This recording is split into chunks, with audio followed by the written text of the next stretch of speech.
নমস্কার, the news কাউন্টার.এ আপনাদের সকলকে স্বাগত। আপনাদের সঙ্গে আমি সুমিত চৌধুরী। সম্প্রতি ভারত সভা হলে নাগরিকদের উদ্যোগে এসআইআর বিরোধী একটি নাগরিক কনভেনশন হয়ে গেল। কোনো রাজনৈতিক দল বা কোনো গণসংগঠন এটার উদ্যোক্তা ছিলেন না।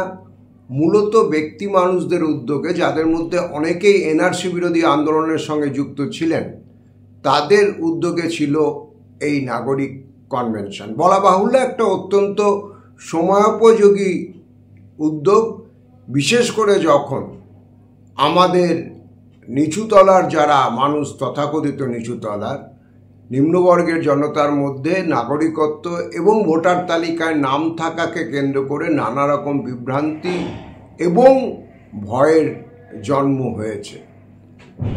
সেই সময় এটা একটা প্রয়োজনীয় উদ্যোগ, এ ব্যাপারে কোনো সন্দেহ নেই। আর এই কনভেনশন শুরু হওয়ার ঠিক আগে আমরা মুখোমুখি হয়েছিলাম অন্যতম উদ্যোক্তা বিপ্লব ভট্টাচার্যের সঙ্গে। আমাদের কনভেনশনের আজকে উদ্দেশ্যটা হচ্ছে, এটা নাগরিক কনভেনশন, কোনো পার্টিকুলার কোনো পার্টি বা কোনো গণসংগঠনের নয়। আমরা যেটা দেখেছি সেটা হচ্ছে এই এসআইআর করার মাধ্যমে যেভাবে বিহারে প্রায় 65 লাখ মানুষকে বাদ দিয়ে দিয়েছে এবং তার পিছনে একটা অভিসন্ধি আছে কেন্দ্রীয় সরকারের তথা আরএসএস বিজেপি কম্বাইনে। সেইটা এবার ওরা এখানেও শুরু করতে চাইছে এই পশ্চিমবঙ্গে। আমরা এটা বিরোধিতা করছি। আমরা মনে করছি যে এসআইআরের নাম করে, এই স্পেশালি ইন্টেন্সিভ রিভিশনের নাম করে ওরা যেটা করতে চাইছে সেটা হচ্ছে আসলে এনআরসি করতে চাইছে। আমরা এই এনআরসি বিরোধিতা সেই 2018 থেকে করে আসছি। 2019-এ কলকাতা তথা বাংলার মানুষ বারে বারেই বিরোধিতার জায়গা তৈরি করেছে এবং সেই জায়গা থেকে আমরা মনে করেছি আজকে এটাকে রুখে দেওয়া, এটাকে আটকানো, এটার বিরুদ্ধে প্রতিরোধ তৈরি করা, এটা আমাদের কর্তব্য বলে মনে করছি এবং সেই জন্য এটা করেছি। এর সাথে যেটা হয়েছে সেটা হচ্ছে বিভিন্ন প্রদেশে আমরা দেখতে পাচ্ছি, বিশেষ করে যে সমস্ত বিজেপি শাসিত রাজ্যগুলি আছে সেখানে আমরা এখান থেকে যে সমস্ত শ্রমিকরা সেখানে কাজ করতে যান, যে সমস্ত কারিগররা সেখানে যান, যে সমস্ত হকাররা সেখানে হকারি করতে যান, তাদের উপরে একটা আক্রমণ নামানো হচ্ছে। আক্রমণটা এমনকি মারধর করা হচ্ছে, জেলে পুরে দেওয়া হচ্ছে, জবরদস্তি এমনকি পুশব্যাক করা হচ্ছে বেঙ্গলে। এবং সেটার বিরুদ্ধে আমরা যেটা করি, এইভাবে যে বাংলা এবং বাঙালি বিদ্বেষী একটা আবহাওয়া তৈরি করার চেষ্টা হচ্ছে, আমরা মনে করছি আজকে সেটারও বিরোধিতা করা উচিত। ইতিমধ্যে আমরা যেটা দেখলাম সেটা হচ্ছে যে বিজেপির সর্বভারতীয় এক নেতা, সে 2 নম্বর নেতা হোক 3 নম্বর সারির নেতা হোক, সে বলছে বাংলা কোনো ভাষাই নয় এবং দিল্লি পুলিশ নোটিশ দিচ্ছে আমাদের বঙ্গভবনকে যে বাংলাদেশি ভাষা জানে, তর্জমা করতে পারবে এরকম কাউকে তাদেরকে লোন দিতে, তারা ওর জন্য পে করবে। এই যারা বাংলা ভাষাকে এইভাবে অপমান করছে, এটা বাংলা তথা বাঙালির উপরে একটা আক্রমণ বলে আমরা মনে করি। এই অবস্থায় দাঁড়িয়ে আমরা আমাদের স্বকীয়তা বজায় রাখার জন্য, আমাদের স্বাধীন সত্তা বজায় রাখার জন্য, আমাদের অস্তিত্ব রক্ষার জন্য, আমাদের নাগরিকের অবস্থান রক্ষা করার জন্য আমরা আজকের এই কনভেনশন ডাকছি। নির্বাচনী তালিকার সংশোধন বা পরিমার্জন নতুন কিছু ঘটনা নয় এবং এটা আইন বিরুদ্ধ এরকম কোনো ব্যাপারও নয়। এমনকি অতীতেও আমাদের পশ্চিমবঙ্গে এই সহস্রাব্দের গোড়াতে যে নির্বাচনী তালিকা পরিমার্জন এবং সংশোধন হয়েছিল, তাতে প্রায় 22 লক্ষ ভোটারের নাম বাদ গিয়েছিল। কিন্তু এবারের যে তাৎপর্যগুলো, এই স্পেশাল যে ইলেকটোরাল রোল রিভিউর কথা বলা হচ্ছে, তার স্পেশালিটিকে ঘিরেই কিন্তু মূল বিতর্ক তৈরি হয়েছে। এবং যেটা যে অভিযোগের পক্ষে যথেষ্ট ন্যায়সঙ্গত কোনো উপাদান রয়েছে, তার অন্যতম প্রমাণ হচ্ছে যে সুপ্রিম কোর্টের বিচারপতি যারা মামলাটা শুনছিলেন, তাদের একজন বলেছেন যে ভোটার তালিকায় নাম রাখবার জন্য যে 11টা ডকুমেন্ট চাওয়া হয়েছে, সেই ডকুমেন্টের কোনোটি আমার কাছেও নেই। পরে অবশ্য সেই বিচারপতিকে এই মামলা থেকে অব্যাহতি দেওয়া হয়েছে। এখন প্রশ্ন হচ্ছে যে সমস্ত ডকুমেন্ট সুপ্রিম কোর্টের মাননীয় বিচারপতির কাছেও না থাকতে পারে আমাদের এই ভারতবর্ষের, যে কোটি কোটি সাধারণ মানুষ দারিদ্র্যসীমার বহু নিচে বাস করেন, জীবন ধারণের অবিরত সংগ্রামের মধ্যে থাকেন, কারোর ঘর বর্ষায় ভেসে যায়, বন্যায় ডুবে যায়, ধসের মধ্যে পড়ে ভারতবর্ষের বহু কোট আনকোট নাগরিককে 3-4বার বাসস্থান বদলাতে হয়েছে গঙ্গা ভাঙন বা অন্য নদীর ভাঙনের মুখে পড়ে। যাদের পক্ষে কোনো কেনা জমির দলিল নেই, যারা মাধ্যমিক কেন স্কুলেরই কোনোদিন মুখ দেখেনি, যারা তাদের পরিচিতি সম্বল বলতে বুঝতেন যে ভোটার কার্ড, রেশন কার্ড এবং আধার কার্ড। সুপ্রিম কোর্টে 3টে ডকুমেন্টকে মান্যতা দিতে বলা সত্ত্বেও নির্বাচন কমিশন এই 3টির কোনোটিকেই মান্যতা দিতে রাজি হয়নি। ফলে যেটা দাঁড়িয়েছে যে বিহারে 65 লক্ষ ভোটার বাদ গেছে। পশ্চিমবঙ্গে এসআইআর শুরু হলে কত মানুষের নাম ভোটার তালিকা থেকে বাদ যাবে সেটা কিন্তু এখনো স্পষ্ট নয়। কেন্দ্রীয় সরকার বলছেন যে ভোটার তালিকা থেকে নাম বাদ যাওয়া মানে নাগরিকত্ব চলে যাওয়া নয়।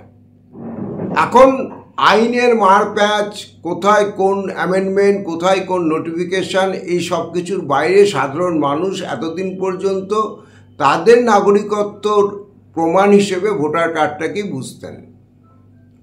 কিন্তু সেই ভোটার কার্ডকে যদি সম্পূর্ণভাবে অস্বীকার করা হয় নাগরিকত্বের প্রমাণ হিসেবে, তাহলে পারে সাধারণ মানুষের মধ্যে দুশ্চিন্তার মেঘ ঘনাবে, এই ব্যাপারে কোনো সন্দেহ নেই। আর বিহারের ক্ষেত্রে যেটা ঘটেছে, এই 65 লক্ষ ভোটারের মধ্যে প্রায় অর্ধেক যারা বাদ গেছেন, সেই ফিগারটা হচ্ছে বলছেন যে তারা স্থায়ীভাবে স্থানান্তরিত হয়েছেন। এখন মুশকিল হচ্ছে, পশ্চিমবঙ্গের মতো বিহারেও লক্ষ লক্ষ মানুষ অন্য রাজ্যে কাজ করতে যান। এই স্থায়ীভাবে স্থানান্তরিত যে হয়েছেন, সরেজমিন তদন্ত করতে গিয়ে বিভিন্ন ডেমোক্রেটিক রিফর্ম সংস্থার মানুষজন দেখেছেন যে অনেকেই কার্যত পরিযায়ী শ্রমিক। স্থায়ীভাবে স্থানান্তরিত বলতে তারা বাড়ি বা সাকিন ছেড়ে দিয়ে চলে যাননি। আর আমাদের যা প্রবণতা, বহু জায়গায় পরিযায়ী শ্রমিকরা তাদের পরিবারের সবাইকে সঙ্গে নিয়ে একসঙ্গে কাজ করতে যান। এ নজির আপনারা যারা কলকাতার ফুটপাতের দিকে তাকান বা শ্রমিকদের ঝুপড়ি বস্তির খোঁজ রাখেন, তারা নিজেরাই জানেন। গোটা ভারতবর্ষেরও ছবিটা কিন্তু প্রায় একই রকম। এখন মুশকিল হচ্ছে যে এইভাবে পাইকারি হারে যেটা নাম কাটা পড়েছে, এর একটা অন্য দিক আছে। বিরোধীরা যেটা বলছেন সেটা খুব প্রাণিধানযোগ্য।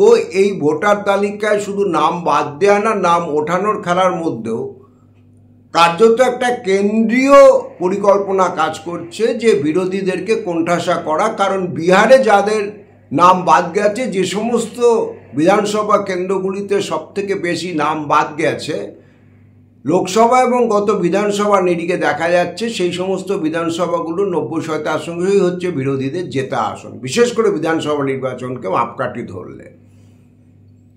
আর একটা বিষয় সামনে এসেছে, যে কারণে নির্বাচন কমিশনের তৎপরতা প্রশ্নের মুখে পড়েছে। রাহুল গান্ধীরা নির্দিষ্টভাবে অভিযোগ করেছেন যে বিগত লোকসভা নির্বাচন এবং তার কয়েক মাস পরেই যে মহারাষ্ট্রে বিধানসভা নির্বাচন হয়, অর্থাৎ 2024 লোকসভা নির্বাচন এবং বিধানসভা নির্বাচনের মধ্যে মহারাষ্ট্রে 1 কোটি নতুন ভোটার যোগ হয়েছিল।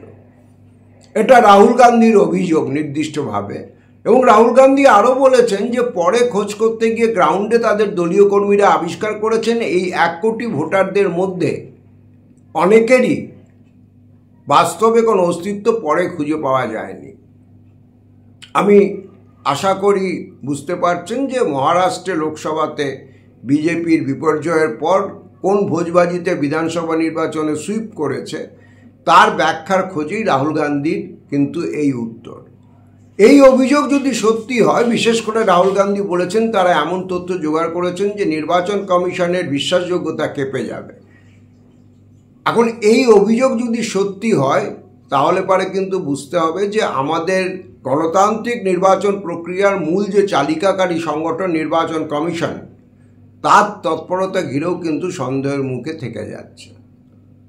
এই পরিস্থিতিতে আমাদের এনআরসি মুভমেন্টের সময় যেটা দেখেছিলাম যে কাগজ দেখাবো না এই আন্দোলন ভোটার তালিকার ক্ষেত্রে সরাসরি কতটা কার্যকরী হবে এ ব্যাপারে আমার অবশ্য সন্দেহ আছে। যদিও এই নাগরিক কনভেনশনের উদ্যোক্তারা সেটা মনে করেন না।